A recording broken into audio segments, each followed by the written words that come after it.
नमस्कार. मला सांगण्यास आनंद होतोय, आपलं डीजी लोन मंजूर झालंय, आपलं गृह अग्रिम लोन मंजूर झालंय. ज्या पोलीस अधिकारी कर्मचाऱ्यांनी आपलं स्वप्नातलं घर पाहण्याचं स्वप्न पाहिलं ते आज पूर्ण केले. ते पण पूर्ण केलंय की एका जिल्ह्यातील 4 व्यक्तींनी माननीय मुख्यमंत्र्यांना विलन ठरवलं होतं. पोलीस बॉय संघटनेचा मी संस्थापक अध्यक्ष म्हणून त्याच 4 व्यक्तींनी मला पण विलन ठरवलं होतं. कारण काही लोकांना या डीजी लोनच्या आडून पैसे खायचे होते. पण आज माननीय मुख्यमंत्र्यांनी ते दाखवून दिले की संघर्षाला कधी बी यश येतं आणि लोक शिव्याला नाही पण इतिहासाला लक्षात ठेवतात.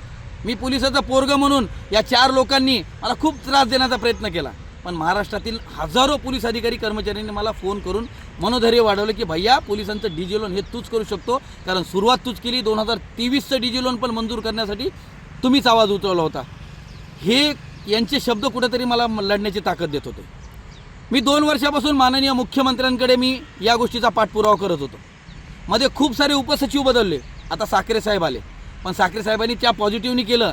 मध्ये नंतर वैभवराजे घाडगे साहेब, श्रीकर परदेशी साहेब, या तिघांनी मिळून माझ्या या प्रयत्नांना यश कसं येईल यासाठी माझ्यासोबत खंबीर उभा राहिले.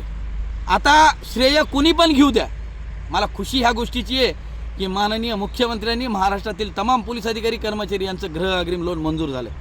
2 वर्षाच्या लढ्याला यश आले.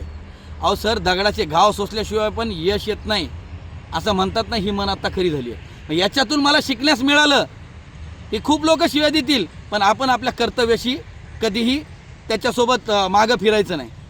मी माननीय मुख्यमंत्री देवेंद्र फडणवीस साहेब, मी तुमच्या शब्दात आभार मानू शकत नाही, कारण मला माहिती आहे मी प्रत्येक भेटीमध्ये ज्यावेळेस तुम्हाला डीजी लोनबद्दल मांडले तुम्ही कधी चिडला नाहीत, तुम्ही कधी त्याचा आकस केला नाही. तुम्ही प्रत्येक वेळी त्या अधिकाऱ्यांना सूचना केल्यात की पोलीस बॉय संघटना जे सांगतीये त्याच्याकडे लक्ष द्या आणि त्या पोलिसांचं गृह अग्रिम लोन मंजूर करा.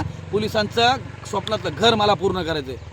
मी माननीय मुख्यमंत्री साहेब, तुम्ही डीजी लोन जे मंजूर केले यामुळं काही राजकीय पक्षाचे जे लोकप्रतिनिधी होते ज्यांनी मला डावलण्यासाठी किंवा मला विरोध करण्यासाठी स्वतः ते प्रश्न उपस्थित केले होते, याच्यातून तुम्ही चपराक दिली साहेब की संघर्ष करणाऱ्या व्यक्तीला कधीच कुठंही कुणीही असं करू शकत नाही की त्याला दुजाभाव देईल.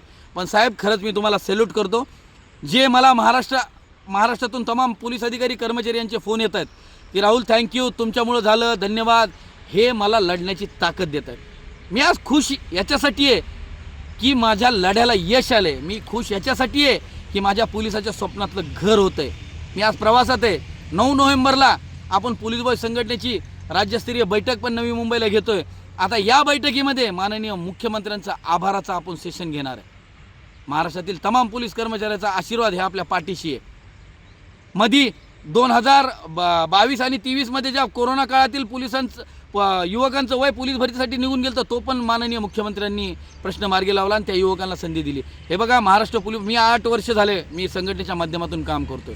आज बोलावंसं का वाटलं, कारण मला मी जेवढं स्ट्रगल केलं आहे त्याची खुशी मला किती आहे तुम्हाला माझ्या बोलण्यातून कळत असेल.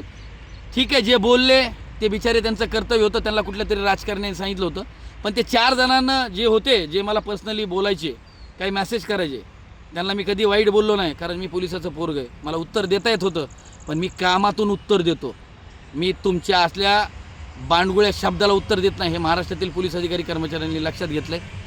या सगळ्या पोलीस परिवाराचा आशीर्वाद माझ्यासोबत आहे, कारण त्या महाराष्ट्रातील तमाम पोलीस अधिकारी कर्मचाऱ्यांनी मला पाठीशी ताकद दिली आणि माझं मनोधैर्य वाढवलं आहे. मी खरंच महाराष्ट्रातील तमाम पोलीस अधिकारी कर्मचारी यांचे स्वागत करतो की आपलं स्वप्नातील हक्काचं घर या माननीय मुख्यमंत्री देवेंद्र फडणवीस साहेबांनी केलं आहे.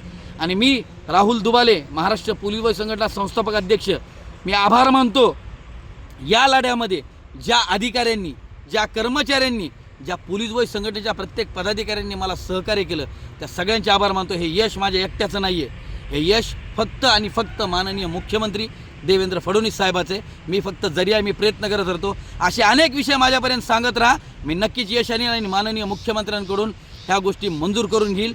चला, ज्यांनी पण विरोध केला त्यांना इशारा असं समजा, केलं मंजूर, तुमची दुकानं बंद केली. धन्यवाद.